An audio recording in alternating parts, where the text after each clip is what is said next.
აჭარაში ხულოს მუნიციპალიტეტში მოპოვებული ქართული დიორიტი ექსპორტზე გავა საერთაშორისო ბაზარზე ქართულ ქვას კოლიერს MMS-ი წარადგენს. დიორიტი ძვირფასი მოსაპირკეთებელი ქვა და სამშენებლო მასალა, რომელიც გამოირჩევა მაღალი მედეგობით სიმკვრივით და დაბალი რადიაციის მაჩვენებლით.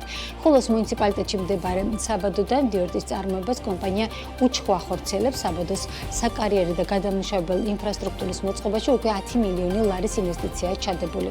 რა პოტენციალი აქვს დიორიტს როგორც შიდა ბაზარზე, ასევე ექსპორტზე, რამდენად აქვს პოტენციალი საქართველოს ბუნებრივი მასალების საექსპორტო ქვეყნად პოზიციონირდეს. ამ თემაზე ვისაუბრებთ ახლა საქმის კურსში კოლიერს ჯორჯიას MMS-ის მმართველი პარტნიორი მაია ზავრაშვილი შემოგვიერთდება. მაია, დიდი მადლობა თქვენი დროისთვის და საინტერესო ინფორმაციის მოწოდებისთვის. როგორც გავიგეთ, ეს არის ახალი საბადო, სრულად ახალი შესაძლებლობა საქართველოსთვის, საქართველოს ეკონომიკისთვისაც მათ შორის.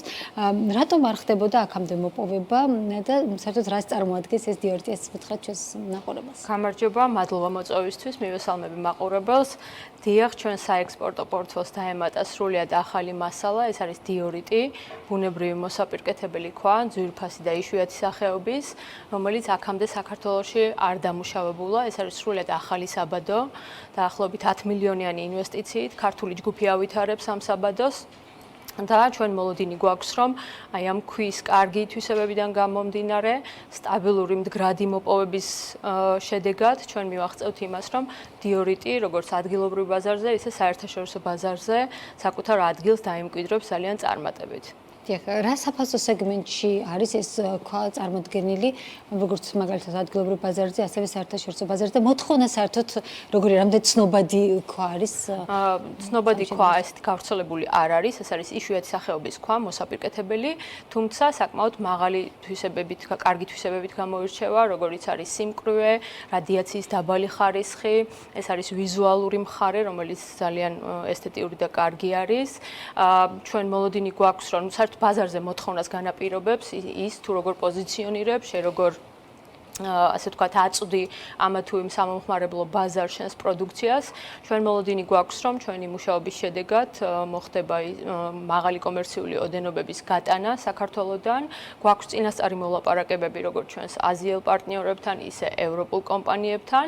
ამჟამად მიმდინარეობს ბლოკების, დიდი ზომის ბლოკების დაფორმატების პროცესი და მიმდინარე წლიდან უკვე ჩაეშვება და პირველი ასე ვთქვათ, გადაზიდვები მოხდება საქართველოდან. საქართველოდან გავა დიდი ბლოკების თუ შეიძლება აქ დამუშავდეს და შემდეგ იყოს მოწოდებული? მიუხედავად იმისა, რომ კომპანია ინვესტირებას ახორციელებს როგორც ასე ვთქვათ, ბლოკების წარმოების მიმართულებით, ისე გადამამუშავებელი ინფრასტრუქტურის მოწყობის მიმართულებით, ძალიან მსხვილი ინვესტიცია არის ჩადებული მათ შორის ქარხნის მშენებლობაში, ზემო აჭარაში, ხულოს მუნიციპალიტეტში. ჩვენ პირველ ეტაპზე აქცენტირებას ვაკეთებთ ბლოკების ბაზარზე, გამომდინარე იქიდან, რომ საქართველოში საკმაოდ მაღალი არის ხარჯები დამუშავების, გადამუშავების, შრომითი რესურსის, ელექტროენერგიის და აი ამ ხარჯებიდან გამომდინარე, პროდუქციის თვითღირებულებიდან გამომდინარე, ფასით ვერ უწევთ კონკურენციას ისეთ წარმოებლებს, როგორც არიან დაუშვათ ჩინური კომპანიები, ინდური კომპანიები, თურქეთი, მათ საკმაოდ კარგი ფასები უჭირავთ ბაზარზე.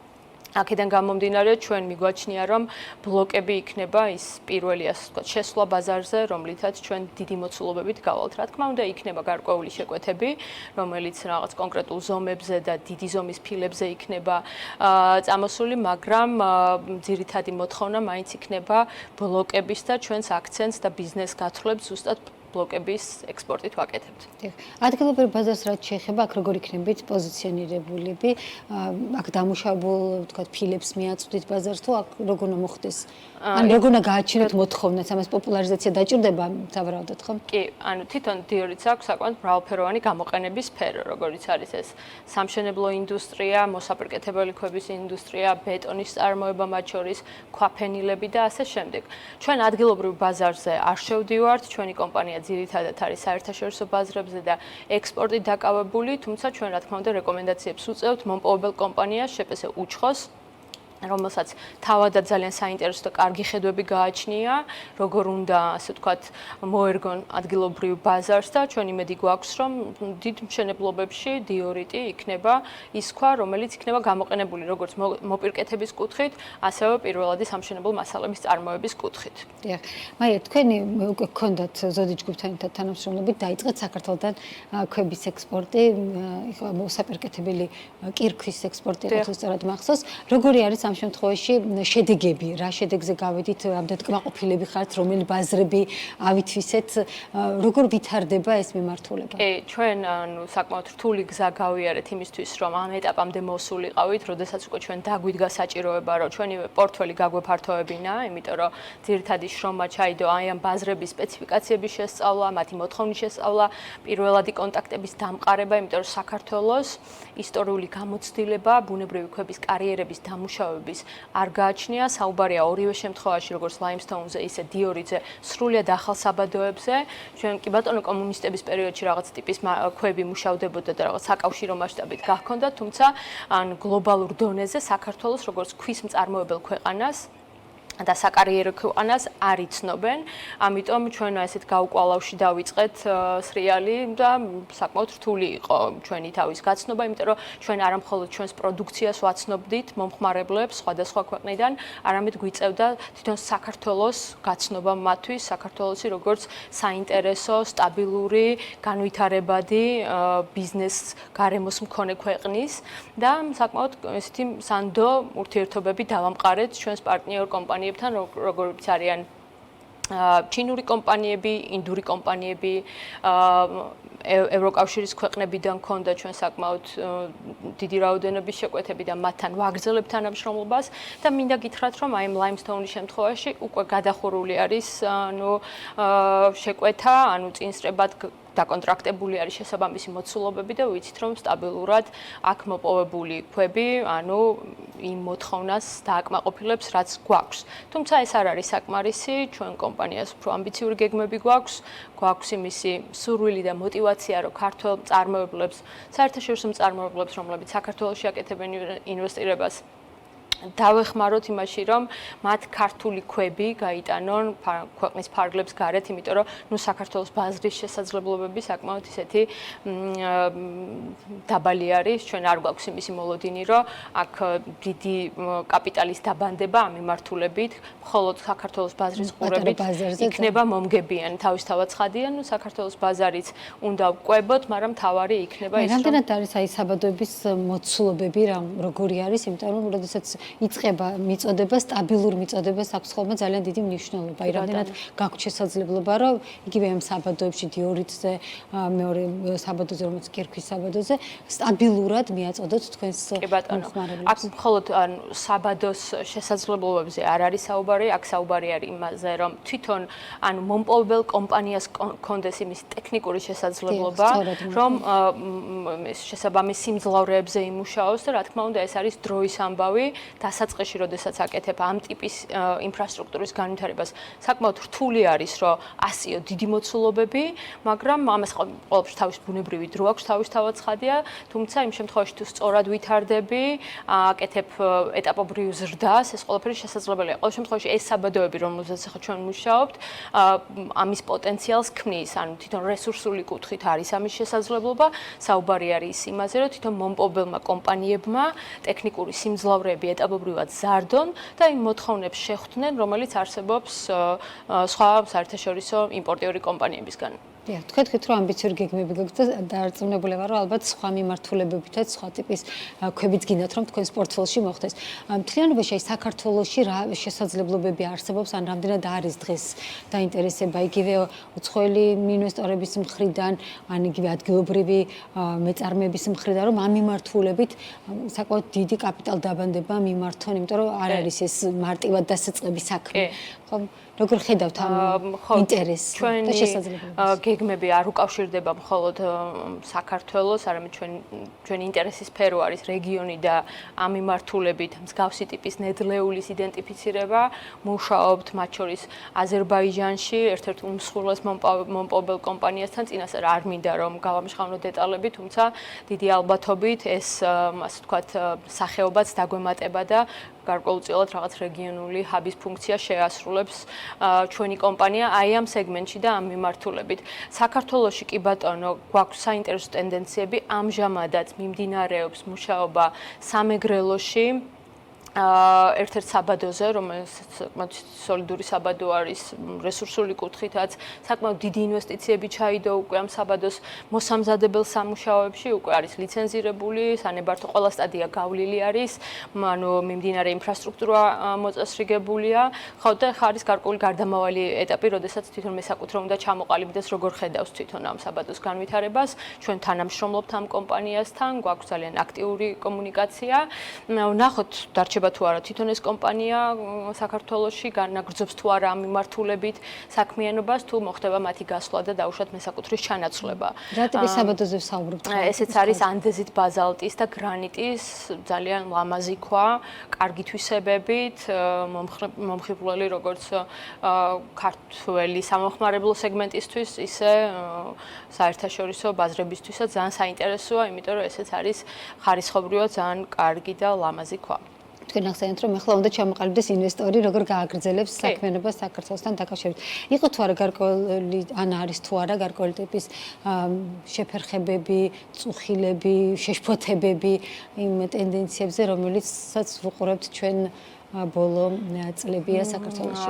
კი ბატონო, ჩვენ ბოლო წლებში რო ვთქვათ, რომ ზოგადად ხელს გვიწყობს ის ვითარება, რაც არის ქვეყანაში, გეოპოლიტიკურ ჭრილში, ეს არ არის ასე, პირიქით ეს არის ჩვენთვის ხელშეშლელი ფაქტორი, თუმცა თუ ფოკუსირებული ხარ იმ შედეგზე, რომელიც გინდა რომ დადო, თავისთავად ცხადია, რომ ესეც გადალახვადი არის, თუმცა რა თქმა უნდა ეს ჩვენთვის არ არის კომფორტული, რომ მუდმივად გვიწევდეს იმისი ახსნა, თუ როგორი კარგი ქვეყანა გვაქვს ჩვენ და რამდენად გრძელვადიანად რამდენად სტაბილური და პროგნოზირებადი არის აქ ბიზნესის კეთება.